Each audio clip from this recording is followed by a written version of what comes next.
നമസ്കാരം. ബൈജൂസ് സ്ഥാപകൻ ബൈജു രവീന്ദ്രനെ കമ്പനിയിൽ നിന്ന് പുറത്താക്കണമെന്നാവശ്യപ്പെട്ട് വോട്ട് ചെയ്ത് രണ്ട് മുഖ്യ നിക്ഷേപകർ. പുറത്താക്കണമെന്ന പ്രമേയം യോഗത്തിൽ നിരാകരിച്ചെന്നാണ് ബൈജൂസ് മാനേജ്മെന്റിന്റെ അറിയിപ്പ്. 2015 സ്ഥാപിച്ച കമ്പനിയുടെ ഡയറക്ടർ ബോർഡിൽ നിന്ന് ബൈജു രവീന്ദ്രനെ പുറത്താക്കണമെന്ന് പ്രോസസ് NV, പീക്ക് എക്സി എന്നീ മുഖ്യ നിക്ഷേപകരാണ് വോട്ട് ചെയ്തത്. ഇവർക്ക് പുറമെ മറ്റു ചില നിക്ഷേപകർ കൂടി ബൈജു രവീന്ദ്രനെതിരെ വോട്ട് ചെയ്തുവെന്നാണ് ബ്ലൂംബർഗ് റിപ്പോർട്ട് ചെയ്യുന്നത്. ബോർഡിന്റെ അസാധാരണ പൊതുയോഗമാണ് ചേർന്നതെന്നും പ്രമേയം വോട്ടിനിട്ട് തള്ളിയെന്നുമാണ് മാനേജ്മെന്റിന്റെ അറിയിപ്പ്. പ്രോസസിന്റെയും പീക്കിന്റെ വക്താക്കൾ പ്രതികരിച്ചിട്ടില്ല. യോഗം ബൈജു രവീന്ദ്രൻ ബഹിഷ്കരിച്ചു.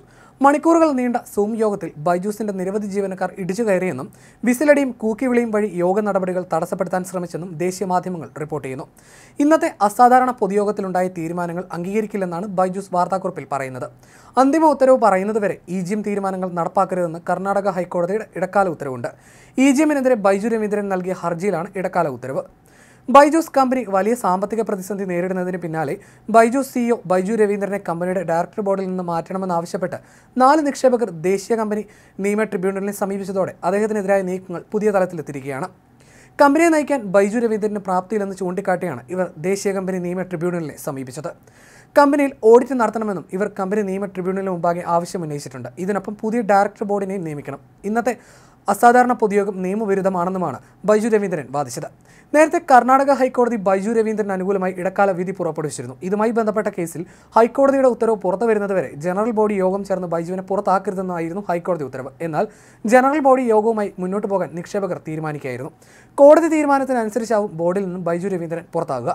ബൈജൂസിന്റെ മാതൃസ്ഥാപനമായ തിങ്ക് ആൻഡ് ലേണിന്റെ ബോർഡിൽ നിന്ന് ബൈജുവിനെയും ഭാര്യയും സഹസ്ഥാപകയുമായ ദിവ്യ ഗോകുൽനാഥിനെയും ബൈജുവിന്റെ സഹോദരൻ റിജു രവീന്ദ്രനെയും പുറത്താക്കണമെന്ന് പൊതുയോഗ നോട്ടീസിൽ ആവശ്യപ്പെട്ടിരുന്നു.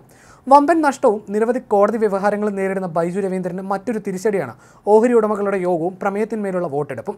ഓഡിറ്റർ രാജിവെച്ചതും വായ്പ നൽകിയ ധനകാര്യ സ്ഥാപനങ്ങൾ പാപ്പരാക്കൽ നടപടികൾ തുടങ്ങിയതും അമേരിക്കയിൽ വായ്പയുടെ തിരിച്ചടവ് സംബന്ധിച്ച കോടതി നടപടികളും കൂടുതൽ ആഘാതമായി.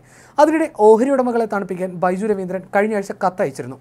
എല്ലാവരുടെയും സമ്മതത്തോടെ 2 നോൺ എക്സിക്യൂട്ടീവ് ഡയറക്ടർമാരെ നിയമിക്കാമെന്നും പണം വിനിയോഗിക്കുന്നതിൽ സുതാര്യത ഉറപ്പുവരുത്തുമെന്നും ബൈജു കത്തിൽ ഉറപ്പ് നൽകിയിട്ടുണ്ട്. നിലവിൽ ദുബായിലുള്ള ബൈജുവിന് ഉടൻ നാട്ടിൽ തിരിച്ചെത്തേണ്ടി വന്നേക്കും. രാജ്യത്തിന് പുറത്തേക്ക് യാത്ര ചെയ്യുന്നത് വിലക്കി എൻഫോഴ്സ്മെന്റ് ഡയറക്ടറേറ്റിന്റെ നോട്ടീസ് വന്ന സാഹചര്യത്തിലാണിത്. ദുബായിൽ നിന്നും സിംഗപ്പൂരിലേക്കുള്ള യാത്ര വേണ്ടെന്നും വെച്ചു. കണ്ണൂരുകാരനായ ബൈജു അതിവേഗമാണ് ശതകോടീശ്വരനായി മാറിയത്. കോവിഡിന് ശേഷം ബൈജൂസ് തകർച്ചയിലേക്ക് കൂപ്പുകുത്തുകയായിരുന്നു.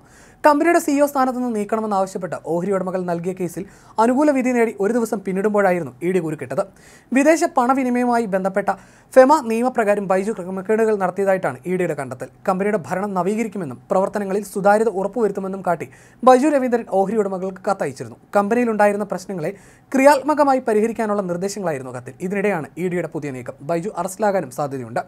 ഓഹരി ഉടമകളുടെ പ്രാതിനിധ്യം വർദ്ധിപ്പിക്കാനായി കമ്പനിയുടെ ബോർഡ് പുനഃസംഘടിപ്പിക്കുമെന്നതാണ് ബൈജു പ്രഖ്യാപിച്ച ഏറ്റവും വലിയ വാഗ്ദാനം. ബൈജൂസിന്റെ മാതൃകമ്പനിയായ തിങ്ക് ആൻഡ് ലേണിന്റെ റൈറ്റ്സ് ഇഷ്യൂ പൂർണ്ണമായി സബ്സ്ക്രൈബ് ചെയ്യുന്നതായും ബൈജു ബുധനാഴ്ച ഓഹരി ഉടമകൾക്ക് അയച്ച കത്തിൽ അറിയിച്ചിരുന്നു. നേരത്തെ ബൈജു ഇന്ത്യ വിട്ടാൽ അറിയിക്കണമെന്ന് കാട്ടി ED നോട്ടീസ് പുറപ്പെടുവിച്ചിരുന്നു. അതിനുശേഷമാണ് ബൈജു രവീന്ദ്രൻ ദുബായിലേക്ക് പോയത്. അന്ന് രാജ്യം വിടുന്നതിന് തടസ്സമുണ്ടായിരുന്നില്ല എന്നതിനാലാണ് ബൈജു ദുബായിലേക്ക് മാറിയത്. ബൈജു ഇനി ഇന്ത്യയിലേക്ക് തിരികെ വരുമോ എന്നതിലും വ്യക്തതയില്ല. ബൈജു രവീന്ദ്രനെതിരെ കഴിഞ്ഞ ദിവസം ED ലുക്കൌട്ട് നോട്ടീസും പുറത്തിറക്കിയിരുന്നു.